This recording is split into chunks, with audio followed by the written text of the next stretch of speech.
नमस्कार, मैं पुनीत त्रिपाठी स्वागत करता हूं आपके अपने YouTube चैनल श्री विद्या में। दोस्तों, इस 30 दिवसीय संस्कृत शिक्षण की कक्षाओं के अंतर्गत आज 11वें दिन की कक्षा मैं आप लोगों के सामने एक बार फिर से उपस्थित हूं।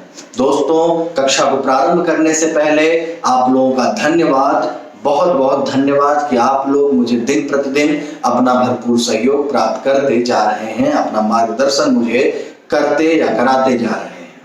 दोस्तों, आज की कक्षा को प्रारंभ करते हैं, लेकिन उससे पहले यह जानना हमारे लिए जरूरी है कि आज की कक्षा में हम क्या क्या जानने वाले हैं। हम लोग प्रतिदिन की तरह उन नए 20 शब्दों के बारे में जानेंगे जिनको जान करके हम अपने शब्दकोश या शब्द भंडार में वृद्धि कर सकते हैं शब्दों के माध्यम से। आइए देखते हैं। कॉलम का में हमारे पास ये टोटल 6 शब्द हैं और आगे देखते हैं कि हमारे पास कॉलम ख में जो धातु हैं ये कितने हैं। तो ये हमारे पास टोटल धातुएं 8 हैं। यहाँ तक क्रुद्ध से लेकर के कृंत तक ये टोटल 8 धातुएं हैं। 2 अव्यय शब्द हैं और ये 4 आपके सामने क्रिया विशेषण शब्द यानी कॉलम घ के क्रिया विशेषण शब्द यहाँ पर उपस्थित है। और साथ ही साथ व्याकरण के भाग में हम जानेंगे सर्वनाम शब्द के नपुंसक लिंग शब्दों के बारे में, यानी जो हमने कल की कक्षा में सर्वनाम शब्द के पुल्लिंग रूपों को देखा था, आज हम उन्हीं सर्वनाम शब्दों के नपुंसक लिंगों के रूप देखेंगे। और उसके बाद हम देखेंगे अस धातु के जो हमारे पास 2 लकार बचे हुए थे, विधिलिंग लकार और लिट लकार, उसके रूप किस तरह चलते हैं उनके बारे में देखेंगे। और साथ ही साथ चतुर्थी विभक्ति अन्य किन किन परिस्थितियों में विभक्ति का प्रयोग किया जाता है या संप्रदान कारक का हम प्रयोग करते हैं, उसके विषय में और विस्तृत रूप से हम चर्चा करेंगे आज की कक्षा में। आइए शुरू करते हैं आज की कक्षा को। लेकिन उससे पहले मैं आप लोगों से निवेदन करना चाहूंगा, अगर आप चैनल पर नए हैं, चैनल को सब्सक्राइब करिए, वीडियो को लाइक करिए और अपने अन्य दोस्तों में इसे शेयर करिए ताकि वो लोग भी आपकी तरह चैनल श्री विद्या के साथ और हम लोगों के साथ जुड़ सके। आइए देखते हैं कौन कौन से वो शब्द हैं। पहला शब्द है मूर्ख, जिसका अर्थ होता है मूर्ख। दूसरा शब्द है चोरः, जिसका अर्थ होता है चोर। तीसरा शब्द है मोक्षः, मोक्षः, जिसका अर्थ होता है मोक्ष। ठीक है, आइए देखते हैं स्नान, पठन और भक्षण। स्नान शब्द का अर्थ होता है स्नान मतलब नहाना, पठन शब्द का अर्थ होता है पढ़ना और भक्षण शब्द का अर्थ होता है खाना।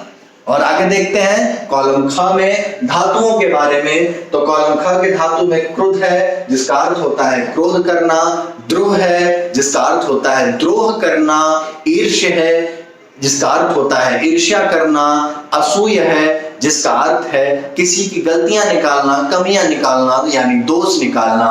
फिर उसके बाद है कुब धातु, जिसका अर्थ होता है फिर से एक बार क्रोध करना।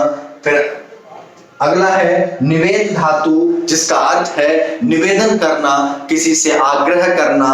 फिर उसके बाद देखते हैं उपदेश धातु यानी उपदेश देना। और अगला है लास्ट है कृंत धातु यानी रोना।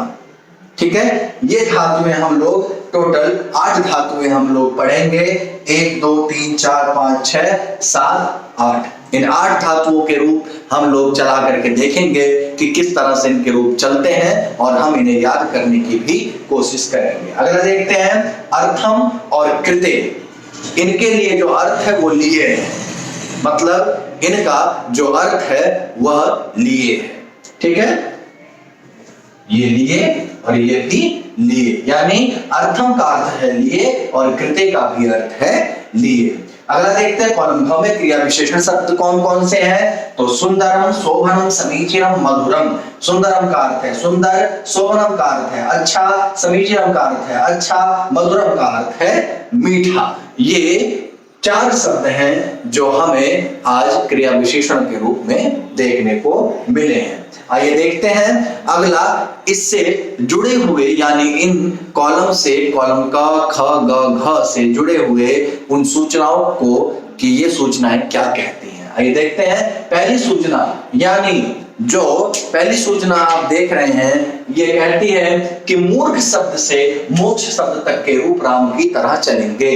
ये मूर्ख, चोर और मोक्ष, ये तीनों शब्द राम की तरह चलेंगे। यानी जैसे राम शब्द का रूप चलता है रामः रामो रामाः, रामो रामो रामान, उसी तरह मूर्खः मूर्खौ मूर्खाः, मूर्खं मूर्खौ मूर्खान्, मूर्खेण मूर्खाभ्यां मूर्खैः, मूर्खाय मूर्खाभ्यां मूर्खेभ्यः, मूर्खात् मूर्खाभ्यां मूर्खेभ्यः, मूर्खस्य मूर्खयोः मूर्खाणां, मूर्खे मूर्खयोः मूर्खेषु। इस तरह से हमें अन्य रूपों को भी चोरः और मोक्षः इनके भी रूप चलाने हैं। तो क्या कह रहे हैं कि मूर्ख शब्द से मोक्ष शब्द तक के रूप राम की तरह चलेंगे, यानी ये तीनों रूप राम की तरह हम चलाएंगे। मैं उम्मीद करता हूं, मैं पूरे विश्वास के साथ कहता हूं कि आपको राम का शब्द याद होगा, मैं ऐसी आशा करता हूं।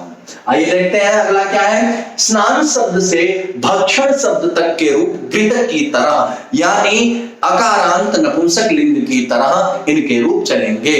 कौन कौन से? स्नानम, पठनम और भक्षणम, इनके रूप नपुंसक लिंग की गृह की तरह चलेंगे। कैसे चलता है उसका रूप? गृहम गृहे गृहाणी, गृहम गृहे गृहाणी। बाकी शेष तृतीया से लेकर के सप्तमी तक के रूप टोटल राम शब्द की तरह ही चलेंगे। आइए अगला देखते हैं। क्रुद्ध से या क्रुद्ध धातु से क्रंद धातु तक के रूप भवती की तरह चलेंगे। ज्यादा मेहनत करने की जरूरत नहीं, हमने भवती का रूप याद किया था, जिसका रूप चलता है भवती भवतः भवन्ति, भवशी भवथा भवथा, भवामि भवावा भवामः। उसी की तरह हम लोग क्रुद्ध धातु से लेकर के क्रंद धातु तक के रूप चलाएंगे। जैसे क्रुद्धति, क्रुद्धतः, क्रुद्धन्ति, क्रुद्धशी, क्रुद्धथा, क्रुद्धथा, क्रुद्धामि, क्रुद्धावः, क्रुद्धामः। इस तरह से रूप हम लोग चलाएंगे। आगे देखिए एक बार क्रंद धातु का रूप देख लेते हैं। क्रंदति, क्रंदतः, क्रंदन्ति, क्रंदशी, क्रंदथा, क्रंदथा, क्रंदामि, क्रंदावः, क्रंदावः। हम अभी इनके रूप देखेंगे किस तरह से इनके रूप चलते हैं। अगला देखते हैं क्या है। अर्थम कृते, ये अव्यय शब्द है, इनका कोई रूप परिवर्तित नहीं होता है। बाकी सुंदरम, शोभनम, समीचीनम, इनके भी कुछ भी परिवर्तन नहीं होता है। ये किस तरह से प्रयोग में लिए जाएंगे, इनका अभ्यास हम लोग अभ्यास में करके, और उससे पहले हम लोग नियम के साथ इनका अभ्यास एक बार देखेंगे किस तरह से इनका हम प्रयोग करते हैं। आइए देखते हैं आज के शब्द रूपों को। शब्द रूपों को वैसे मुझे लगता है कि देखने की जरूरत नहीं है, क्योंकि आप लोगों को पता है कि गृह की तरह चलने वाले रूप और राम की तरह चलने वाले रूपों को आप संक्षिप्त रूपों की सहायता से चला सकते, मुझे इसका पूरा भरोसा है। तो आइए समय को ना गंवाते हुए आज हम सीधा प्रारंभ करते हैं सर्वनाम शब्दों को, जिनका रूप आज नपुंसक लिंग में चलाना है हमें। आपके सामने जो शब्द रूप है, इसके अंदर मैंने आप लोगों का समय ज्यादा ना लगे या फिर ये वीडियो इतना लंबा ना बने, इसलिए मैंने यहाँ पर केवल जो आपके लिए इंपॉर्टेंट है, यानी नपुंसक लिंग का जो नियम है कि नपुंसक लिंग में जो विभक्तियां हैं, यानी प्रथमा, द्वितीया, तृतीया, ये सभी विभक्तियों में जो प्रथमा और द्वितीय विभक्ति है, इनके रूप में परिवर्तन आता है। बाकी जो अन्य रूप हैं वो सभी अकारांत पुल्लिंग की तरह, यानी तृतीय विभक्ति से लेकर के सप्तमी विभक्ति तक के रूप वे सभी पुल्लिंग के रूपों की तरह ही चलेंगे। इसलिए मैंने यहाँ पर केवल प्रथमा और द्वितीय विभक्ति नपुंसक लिंग के लिखे हैं। बाकी जो मैंने आप लोगों को कल लिखवाया था या मैंने जो आपको कल पढ़ाया था शब्द रूप, उसी में से आप लोगों ने जो याद किया है, आप अपने बुद्धि विवेक के साथ आप उन्हें एक बार कोशिश करें, प्रयास करें उनको करने की। आइए देखते हैं सर्वनाम शब्दों के उन प्रथमा और द्वितीय विभक्ति के रूपों को। मैंने यहाँ पर लिखा हुआ है, सबसे पहले यहाँ पर है ये सर्व शब्द। कौन सा है? सर्व शब्द। आइए देखते हैं इसका रूप क्या है। सर्वम, सर्वे, सर्वाणी, प्रथमा विभक्ति है, इसी के बाद ही द्वितीय में भी यही रूप चलेगा। क्या? सर्वम, सर्वे, सर्वाणी, यही रूप चलना है प्रथमा में और द्वितीय में। अगला जो है वह क्या है? अगला है तत्शब्द, जिसका कल हमने रूप चलाया था सह तौ ते तम तौ तान तेन ताभ्याम तैहि, उसी का ही तत्शब्द का नपुंसक लिंग है। क्या है? तत्ते तानि। तीन ही है, तत्तेतानि तत्तेतानि। इन्हीं को ही आपको प्रथमा और द्वितीय विभक्ति में याद करना है। ठीक है, ज्यादा कुछ नहीं है। अगला देखते हैं, क्या है ये, यत् शब्द, यानी इसका रूप कैसे चलेगा, यत ये यानी, यत ये यानी। इसमें भी कोई ज्यादा परिवर्तन नहीं है, आपको दोनों विभक्ति में याद कर लेना, बाकी आप लोगों ने प्रथमा विभक्ति कल याद कर ही ली थी। अगला देखते हैं किम शब्द। किम शब्द का रूप कैसे चलेगा, किम शब्द, किम के कानी, किम के कानी, प्रथमा द्वितीय विभक्ति, बस यही है, इसके अलावा कुछ नहीं है। अगला देखते हैं, यह क्या है, एतत् शब्द है। कौन सा शब्द है, एतत् शब्द। एतत् एते एतानि, एतत् एनत् एते एतानि। ठीक है, द्वितीय विभक्ति में दो रूप बनते हैं, एतत् और एनत्। ठीक है, इसी के साथ देखिए, एतत् एते एतानि, एतत् एनत् एते एतानि। इस तरह से आपको इस रूप को याद करना है। ठीक है, आप लोग स्क्रीनशॉट ले लीजिए। चलिए आगे देखते हैं, हम लोगों को अस धातु के दो लकारों के रूप हमें याद करने थे। पहला लकार था, वह था विजयलिंग लकार जो मैंने यहां लिखा है, और दूसरा है लिट लकार जो कि लिखने की जरूरत नहीं है। क्यों, क्योंकि भू धातु का जो लिट लकार यानी भविष्यति, भविष्यता, भविष्यन्ति, भविष्यसि, भविष्यथा, भविष्यथ, भविष्यामि, भविष्यावः, भविष्यामः, जिस तरह से उसका वो रूप चला था, उसी तरह ही अस धातु के लिट लकार का भी रूप चलेगा, यानी ये भी भविष्यति, भविष्यता, भविष्यन्ति की तरह ही रूप चलेगा। आइए देखते हैं विधिलिंग लकार का रूप किस तरह चलता है। यहाँ पर मैंने लिखा है, स्यात् स्यातां स्युः, स्याः स्यातं स्यात्, श्याम स्याव श्याम। ठीक है, क्या है, स्यात् स्यातां स्युः, स्याः स्यातं स्यात्, श्याम स्याव श्याम। ठीक है, ये विधिलिंग लकार का अस धातु का रूप है। अगला आइए देखते हैं, आज की कक्षा में जो हमने 8 धातुएं पढ़े थे, उनके यहाँ पर मैंने धातु रूप लिखे हैं, तो वे किस तरह से इनके रूप चलते हैं देखते हैं। पहला है क्रुद्ध धातु। क्या है, क्रुद्ध धातु। इसका रूप क्या चलेगा, क्रुध्यति, क्रुध्यतः, क्रुध्यन्ति, क्रुध्यसि, क्रुध्यथा, क्रुध्यथ, क्रुध्यामि, क्रुध्यावः, क्रुध्यामः, क्रुध्यति, क्रुध्यथा, क्रुध्यन्ति, क्रुध्यसि, क्रुध्यथा, क्रुध्यथ, क्रुध्यामि, क्रुध्यावः, क्रुध्यामः। इस तरह से इसका रूप चलेगा। आइए आगे देखते हैं, कौन सी धातु है, कुप धातु। तो कुप धातु का रूप कैसे चलेगा, कुप्यति, कुप्यतः, कुप्यन्ति, कुप्यसि, कुप्यथा, कुप्यथा, कुप्यामि, कुप्यावः, कुप्यामः। इस तरह से कुप्य का भी रूप चलेगा, यानी कुप धातु का रूप चलेगा। अगला देखते हैं, क्या है, द्रोह धातु, यानी द्रोह करना। तो द्रोह करना से क्या अर्थ है, द्रोह करना मतलब किसी भी चीज को लेकर के विद्रोह कर देना, या उसका बहिष्कार करने के लिए जो हम प्रक्रिया अपनाते हैं, उस चीज को हम द्रोह करना कहते हैं। आइए देखते हैं, क्या है रूप इसका, क्या चलता है, द्रुह्यति, द्रुह्यता, द्रुह्यन्ति, द्रुह्यसि, द्रुह्यथा, द्रुह्यथ, द्रुह्यामि, द्रुह्यावः, द्रुह्यामः। इस तरह से द्रोह धातु का रूप चलता है। आइए अगला देखते हैं हम, ईर्ष् धातु का रूप। इसका रूप किस तरह से चलेगा ये देखते हैं। तो ईर्ष्यति, ईर्ष्यतः, ईर्ष्यन्ति, ईर्ष्यसि, ईर्ष्यथः, ईर्ष्यथ, ईर्ष्यामि, ईर्ष्यावः, ईर्ष्यामः। यानी ईर्ष धातु का हमने जो ये रूप देखा, यह ईर्ष्य धातु का रूप चलता है भवती के तुल्य। अगला देखते हैं, असूय धातु। असूय धातु का रूप किस तरह चलेगा, असूयति, असूयतः, असूयन्ति, असूयसि, असूयथः, असूयथ, असूयामि, असूयावः, असूयामः। इसलिए हमारा असूय धातु का रूप था जो भवती की तरह चलता है। अगला देखते हैं, निवेद धातु का, निवेद धातु का रूप, निवेदयति, निवेदयतः, निवेदयन्ति, निवेदयसि, निवेदयथा, निवेदयथ, निवेदयामि, निवेदयावः, निवेदयामः। निवेद धातु का रूप था जो कि भवती की तरह चलता है। अगला देखते हैं, उपदिश धातु का रूप, उपदिशति, उपदिशतः, उपदिशन्ति, उपदिशसि, उपदिशथः, उपदिशथ, उपदिशामि, उपदिशावः, उपदिशामः। यह भू धातु की तरह चलने वाला उपदिश धातु का रूप था। और आखिरी धातु है क्रंद धातु, जिसका रूप चलेगा क्रंदति, क्रंदतः, क्रंदन्ति, क्रंदशी, क्रंदथा, क्रंदथा, क्रंदामि, क्रंदावः, क्रंदामः। उम्मीद करता हूं कि आप लोग इन धातुओं को समझ चुके होंगे, किस तरह से इनका भू धातु की तरह रूप चलता है। आप लोग एक बार स्क्रीनशॉट ले लीजिए, फिर उसके बाद हम लोग नियम को देखते हैं, फिर उसके बाद अभ्यास करके कक्षा को हम समाप्त करेंगे। ये ले लीजिए आप स्क्रीनशॉट। चलिए आगे देखते हैं हम नियमों के बारे में। आज की कक्षा में हम लोग कल की तरह ही, यानी आज की कक्षा में हम लोग 4 नियमों के बारे में पढ़ेंगे। नियम संख्या 24, 25, 26 और 27। इन नियमों के बारे में आइए देखते हैं कि ये नियम क्या कहते हैं क्रमशः।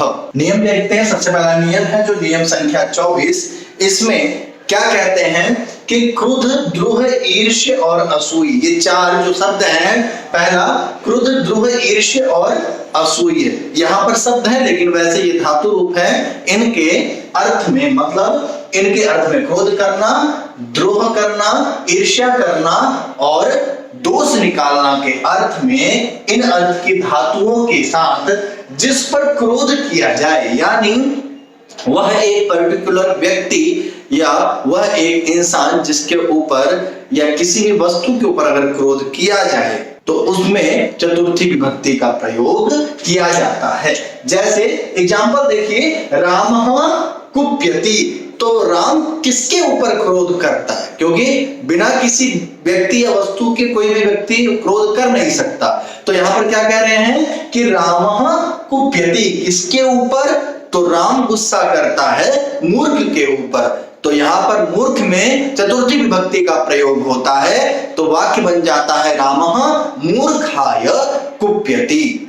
ठीक है, अगर कुप्यति ना करके हम क्रोध क्रुद्ध धातु का प्रयोग करके क्रुध्यति कर सकते थे। रामः मूर्खाय क्रुध्यति। अगला ईर्ष्य, रामः मूर्खाय ईर्ष्यति, राम मूर्ख से ईर्ष्या करता है। असूयति, रामः मूर्खाय असूयति, राम मूर्ख के कामों में या मूर्ख में कमियां निकालता है या दोष निकालता है। ठीक है, ये आपको समझ में आ गया होगा। अगला नियम देखते हैं, नियम संख्या 25 क्या कहता है? कथ, निवेदि और उपदिश।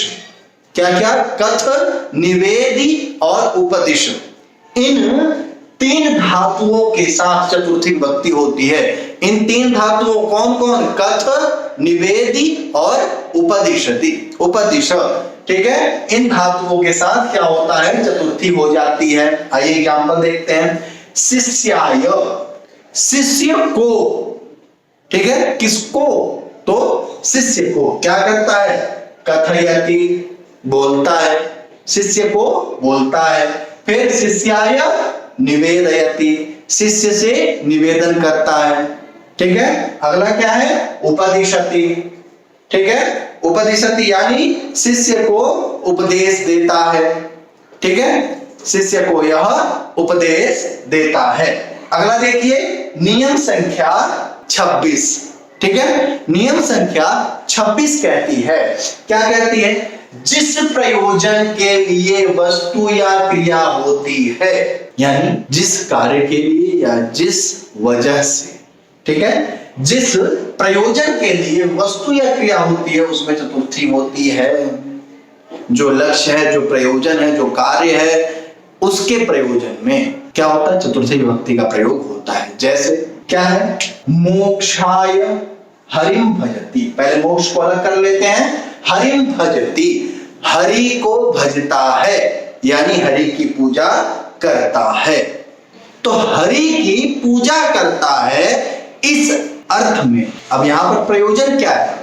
बिना किसी प्रयोजन के या बिना किसी कारण के कोई व्यक्ति कोई कार्य नहीं करता। ठीक है, तो कारण क्या है? क्यों हरि को भजता है? तो मुख्य कारण है मोक्ष, यानी मुक्ति। मुक्ति पाना चाहता है, इसलिए वह हरि को भजता है। यानी हरि को भजने का जो प्रयोजन है वह क्या है? मोक्ष। तो मोक्ष में चतुर्थी विभक्ति का प्रयोग करते हुए मोक्षाय हरिम भजति। ठीक है, अगला देखिए, शिशु क्रंदति। शिशु क्रंदति, शिशु मतलब बालक और क्रंदति मतलब रोता है। क्यों रोता है, प्रयोजन क्या है, रोने का कारण क्या है, तो कहते हैं दुग्धाय क्रंदति, दूध के लिए बच्चा रोता है तो दूध के लिए रोता है, यह कहना है इस वाक्य का। तो बच्चा रो रहा है, क्यों रो रहा है, कारण क्या है, तो उसको दूध चाहिए, ठीक है, इसलिए दुग्धाय, दूध में यहां पर दुग्ध शब्द में यहां क्या हो गया, चतुर्थी विभक्ति का प्रयोग हुआ, तो वाक्य बन गया शिशु दुग्धाय क्रंदति, शिशु दूध के लिए रोता है और कोई कारण नहीं है, ठीक है। अगला लीजिए नियम संख्या 27। नियम संख्या 27 क्या कहती है, नियम संख्या 27 कहती है कि चतुर्थी के अर्थ में अर्थम और कृते का प्रयोग होता है। चतुर्थी के अर्थ में मतलब चतुर्थी के लिए अर्थ का या अर्थम का प्रयोग, चतुर्थी के अर्थ में अर्थम और कृते प्रयोग आता है या इनका प्रयोग होता है। कहने का क्या तात्पर्य है कि चतुर्थी के अर्थ में, चतुर्थी के अर्थ में यानी संप्रदान कारक के लिए अर्थम और कृते का प्रयोग किया जाता है। हमने दो अव्यय शब्द पढ़े थे जिनका अर्थ लिए ही होता है, अर्थम का भी अर्थ होता है लिए और कृते का भी अर्थ होता है लिए। तो क्या है कि अर्थम और कृते का प्रयोग होता है किसके लिए, चतुर्थी के अर्थ में, ठीक है। अगला देखिए अर्थम जो है, जो अर्थम शब्द है यह, इसका समास होकर शब्द से मिल जाता है। जो अर्थम है यह समास होकर के शब्द से मिल जाता है, कैसे, पठनार्थम, पठन और अर्थम मिलकर के पठनार्थम बन गए, पढ़ने के लिए, ठीक है, संप्रदान के लिए, अपादान से, तो यहां संप्रदान के लिए, पढ़ने के लिए चतुर्थी में प्रयोग होता है ना। अर्थम जो है चतुर्थी के अर्थ में मतलब के लिए के अर्थ में अर्थम और कृत्य का प्रयोग होता है, तो पढ़ने के लिए का प्रयोग करने के लिए पठनार्थम शब्द बना दिया समास करके। और एक और एग्जांपल देखते हैं, स्नानार्थम, स्नान के लिए, अहम स्नानार्थम गच्छामि, अहम पठनार्थम विद्यालयम गच्छामि, मैं पढ़ने के लिए विद्यालय जाता हूं, अहम स्नानार्थम गच्छामि, मैं नहाने के लिए जाता हूं, यह अर्थ होता है। अगला देखते हैं, और कृते के साथ षष्ठी होती है, कृते के साथ षष्ठी हो जाती है, जैसे एग्जांपल देखते हैं, भोजनस्य कृते, भोजन के लिए, भोजनस्य, भोजन के और कृते मतलब लिए, भोजन के लिए। उम्मीद करता हूं आपको ये चारों नियम 24, 25, 26, 27 आपके दिमाग में बैठ चुके होंगे, क्योंकि अभी हम वाक्यों का प्रयोग करके, उदाहरण का प्रयोग करके इनको देखेंगे, इन नियमों को वहां पर घटाएंगे, ताकि हमें पता चल सके कि हमने जो पढ़ा है वो सही पढ़ा है या गलत पढ़ा है, ठीक है। आइए इस अध्याय से रिलेटेड कुछ उदाहरणों को देखते हैं और उदाहरणों को देखने के बाद आज की कक्षा को यहीं पर विराम देते हैं। उदाहरण वाक्य है हमारे, पहला उदाहरण वाक्य क्या है कि कृष्ण उस दुर्जन पर क्रोध करता है, कृष्ण उस दुर्जन पर क्रोध करता है, यानी कृष्ण के लिए यहां पर क्या आ जाएगा, कृष्ण उसके लिए, तस्मै दुर्जन पर क्रोध करता है, यानी क्रोध के अर्थ में चतुर्थी विभक्ति, तो किस पर करता है, दुर्जन के ऊपर, तो यहां पर क्या हो जाएगा, दुर्जनाय, कृष्ण तस्मै दुर्जनाय, क्रोध के लिए हमने क्या पढ़ा था, क्रुद्ध, तो यहां पर क्या हो जाएगा, क्रुध्यति, ठीक है, कृष्ण तस्मै दुर्जनाय क्रुध्यति, या फिर यहां पर हम लोग यूज कर लेंगे कुप्यति का, ठीक है। अगला देखते हैं, तुम भोजन के लिए यहां आओ, त्वम भोजन के लिए, यहां पर के लिए हम यहां पर क्या करेंगे, भोजनार्थम भी कर सकते हैं या फिर भोजनस्य कृते, तो यहां लेते हैं हम क्या करते हैं, यहां पर भोजनस्य कृते, यहां के लिए अत्र आओ आगच्छ, यह वाक्य बनेगा, तुम भोजनस्य कृते अत्र आगच्छ। अगला देखते हैं, संस्कृत बनाओ से दो वाक्य। पहला वाक्य है चोर सज्जन से द्रोह करता है। द्रोह के अर्थ में चतुर्थी विभक्ति होती है, तो चोरः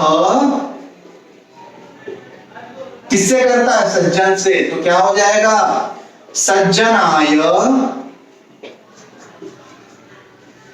दृश्यति। दृश्यति, ठीक है। चोरः सज्जनाय दृश्यति। अगला क्या है? मुनि बालक को उपदेश देता है। तो उपदेश देने के अर्थ में चतुर्थी विभक्ति का प्रयोग मुनि ही, क्या होगा? मुनि ही बालक को, यानी बालकाय उपदिशति। उपदिशति, यह वाक्य बनेगा। मुनि बालकाय उपदिशति, यानी मुनि बालक को उपदेश देता है। ठीक है। अगला देखते हैं, अशुद्ध शुद्ध और नियम वाक्यों में क्या है? पहला वाक्य क्या हमारा? तम नृपम कथयति। कहना क्या चाहता है? कि उस राजा को बोलता है, यानी उस राजा को बोलना चाहता है, ठीक है, या बोल रहा है। तो कहने के अर्थ में चतुर्थी विभक्ति हमने पढ़ा था, ठीक है। कहना है, उपदेश देना है, निवेदन करना है, तो इस अर्थ में चतुर्थी विभक्ति का प्रयोग होगा। तो चतुर्थी विभक्ति का जब हमने प्रयोग किया तो तम यहां पर आया। आइए एक बार एग्जाम्पल दे देते हैं। कहना के अर्थ में नृप के लिए, नृप को बोलता है ना, या नृप से कहता है, तो नृप के लिए यहाँ पर क्या हो जाएगा? नृपाय। क्या हो जाएगा? नृपाय, ठीक है। यहाँ कथयति कर लेते हैं, कथयति।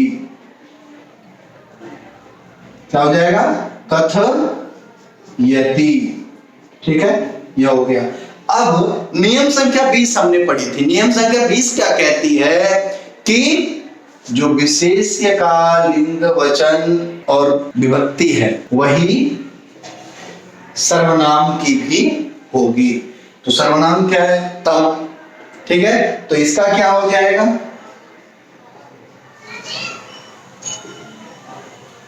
तस्मै नृपाय कथयति, ठीक है। तो इसमें पहला हमने नियम क्या लगाया? पहला नियम था नृपाय को लेकर के नियम संख्या 25। फिर हमने दूसरा देखा, जब नृपाय है, ये चतुर्थी का है, तो दूसरा क्या लग गया? तस्मै अपने आप बन गया, ठीक है। इसको देख करके ये थोड़ा ना बनता है, इसको देख करके ये बनता है। तुमने पहले ये लिया, दूसरा ये लिया, तो 25 और 20 नियम संख्या कौन कौन? नियम संख्या 25 और 20 इनका हमने प्रयोग किया। आप इसी तरह अन्य सभी उदाहरणों का भी अभ्यास करेंगे।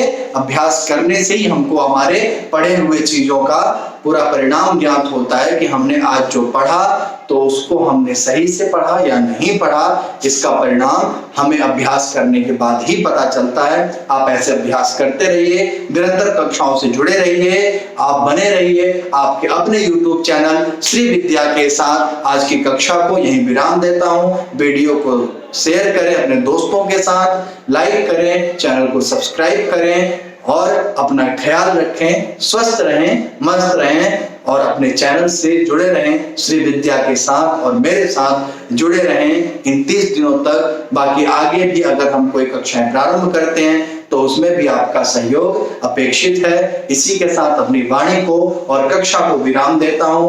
नमस्कार, धन्यवाद।